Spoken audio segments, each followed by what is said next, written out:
It's time for the Music Top 10, and we're at 1974. Just to remind you, I was 20 years old when I first feasted my ears and eyes on these gems. So let's get started at number 10, and it's Apostrophe by Frank Zappa. Now, I have developed quite a taste for Mr. Zappa, and towards the back end of the 70s, I loved listening to his stuff.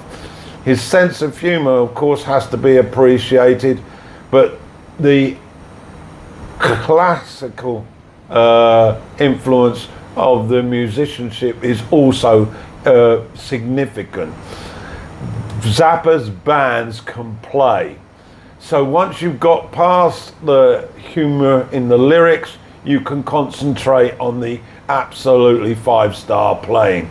On this track then, on this LP, the title track is a wonderful piece of instrumentation.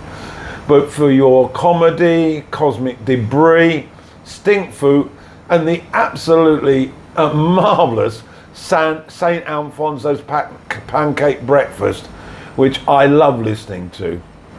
To 9. Sarita, introducing Sarita with Stevie Wonder. Now, Sarita Wright was soon to become, or may have already been, Wonder's wife. So he went about getting into the studio so that she could launch her beautiful, soulful lyrics, soulful singing voice on us. And this cut was an absolutely marvellous piece of work. The tracks, 'Cause We've Ended as Lovers, well, so romantic. And the second side, which is very much a medley, copied from Abbey Road, I guess, is absolutely awesome. And the highlight amidst this 14-minute crescendo is I Want to Be By Your Side. Now to number 8 for something completely different, King Crimson Red. Now, this particular version of King Crimson is probably my favourite. It's got John Wetton on bass and Bill Bruford on drums, and there's also some guy playing horns, and of course the infamous Robert Fripp on guitar. The highlights of this journey are the title track, Fallen Angel, and the manic One More Red Nightmare, which is absolutely superb. At 7 then, it's Sneaking Sally Through the Alley. This is the first solo album by Robert Palmer, and it was heavily influenced by bands such as Little Feat and that part of the United States.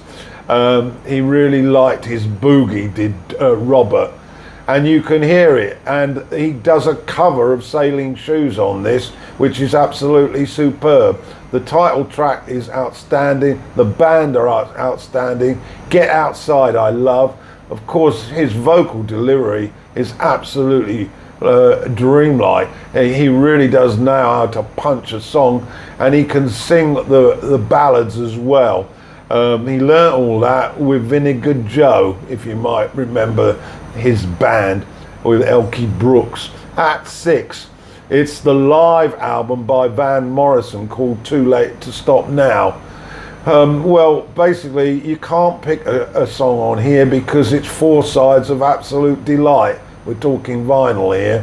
But let's just say, Mild Children, Caravan, listen to The Lion and Into the Music, and you'll get a drift of how brilliant this live set is. At number 5, 10cc Sheet Music. This was their second offering, and it was a notch up from the first, and the pop songs just came out like a conveyor belt. Silly Love, Wall Street Shuffle were big hits, but I also love Hotel and Somewhere in Hollywood, which really does create that story-like feel to it. 4 guys at the top of their game. At number 4, the before mentioned Little Feat with their album Feet Don't Fail Me Now. I really got into this one. It was around this time that I saw them live, and absolutely awesome, this album. Rock and Roll Doctor, Oh Atlanta, which really does move at a pace, and the lovely slinky funky Skin It Back with some great piano from Bill Payne. But of course the finale, the medley, Cold Cold Cold and Tripe Face Boogie, well, that is definitely the highlight of this album. At number 3, well, it's The Lamb Lies Down on Broadway by Genesis, a double album set. It was Peter Gabriel's last before he decided to wave goodbye and go solo. I have to confess that at the time of its release, I didn't really get into it. It was much further down the track that I listened, and then of course I kept listening. Why? Because it's an absolutely gorgeous piece of work. The tracks to remember perhaps that stick out: the idyllic cuckoo, Carpet Crawlers with mesmerizing vocals from Peter, and In the Cage, which became a strong favorite live, particularly when Collins was at the vocals. At number 2 is 461 Ocean Boulevard by Eric Clapton. This signified the first really classy piece of work by Eric after his battle with heroin, and it was a lovely piece of work.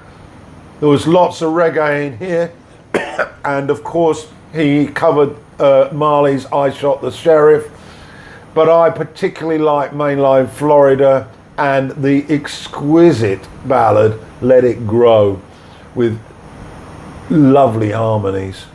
So at the top of the pile is Veedon Fleece by Van Morrison.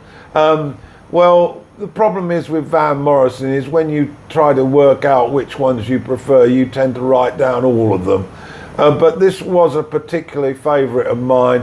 I love Bulbs, Fair Play. The singing was just wonderful. And who can forget Streets of Arklow and You Don't Pull Your No Punches. So that's basically my top 10 for 1974. Hope you liked it.